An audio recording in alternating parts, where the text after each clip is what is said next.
My guess is that when you buy a phone, a car, or pretty much anything else, you want it to have the latest and most advanced technology. You demand the best products that modern technology can produce. So why should your BSG or GLO-BUS customers be any different? When your company makes continuous investments in product R&D a part of your winning strategy, you can see improvements in your product feature, lower assembly costs, and higher productivity.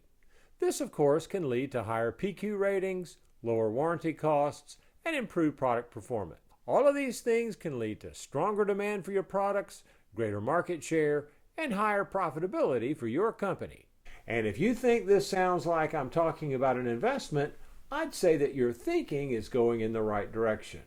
And like any investment, the earlier you start, the better your total return is likely to be.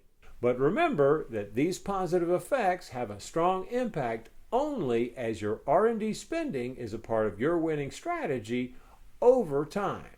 If you don't maintain it, you won't stay on the cutting edge, and lower buyer perceptions about your product will be reflected in lower PQ ratings for your product. You should also keep in mind that your product R&D spending needs to be at or near the top of your industry, so that your efforts aren't outdone by one of your competitive rivals. In GLO-BUS, you can track your investments relative to the rest of the industry on pages 6 and 7 of the Camera and Drone Journal.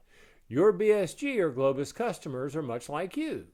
They want the best value available, so give it to them. And when your profits rise, take a closer look at your cash flow page.